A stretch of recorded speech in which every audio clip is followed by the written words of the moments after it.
मित्रांनो, आता तुम्ही जर नवीन व्यवसाय टाकत असाल आणि तुम्हाला नवीन व्यवसाय टाकण्यासाठी तुमच्याकडे पैसे नाही आणि तुम्हाला पैशाची खूप अडचण येत आहे, तर तुमच्यासाठी हा खूप महत्त्वाचा व्हिडिओ ठरणार आहे. कारण आता भारत सरकारकडून PMEGP योजनेअंतर्गत तुम्हाला 35% सबसिडीवर 1,00,000 ते 50,00,000पर्यंत कर्ज मिळणार आहे.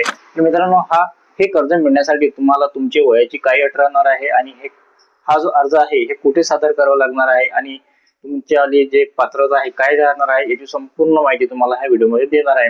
मित्रांनो, व्हिडिओ अगदी 2 मिनिटाचा व्हिडिओला शेवटपर्यंत बघा.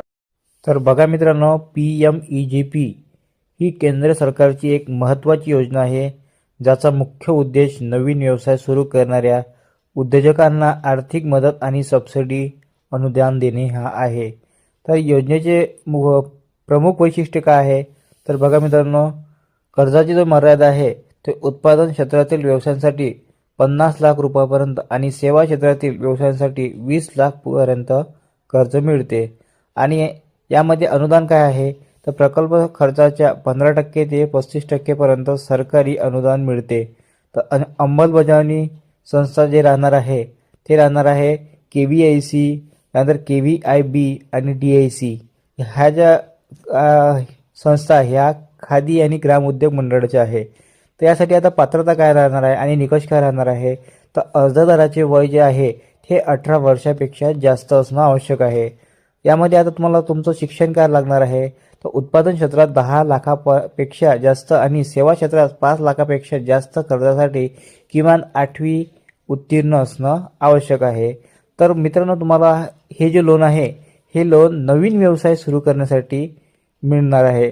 तर ही योजना फक्त नवीन व्यवसाय सुरू करण्यासाठीच आहे, जुन्या व्यवसायासाठी कर्ज मिळत नाही. आणि कुटुंबातील केवळ एकाच व्यक्तीला या योजनेचा लाभ घेता येतो. आणि मित्रांनो, यामध्ये आपण आता अनुदान आणि स्वतःची गुंतवणूक बघूया. तर यामध्ये अनुदान किती मिळणार आहे आणि स्वतःची गुंतवणूक किती राहणार आहे, तर हे जे राहणार आहे हे कॅटेगरी प्रमाणे राहणार आहे. तर मित्रांनो, सामान्य प्रवर्ग म्हणजे जनरल कॅटेगरीसाठी तुमची जी गुंतवणूक राहणार आहे ते 10% राहणार आहे. म्हणजे स्वतःचा जो शेअर राहणार तो 10% राहणार आहे. आणि विशेष प्रवर्ग म्हणजे SC, ST, OBC, मायनॉरिटी आणि जे वुमन आहे आणि एक सर्व्हिसमॅन आहे यांच्यासाठी 5% स्वतःची गुंतवणूक करावं लागणार आहे. म्हणजे तुमच्या व्यवसायासाठी 5% तुमच्या जवळून पैसे भरावं लागणार आहे.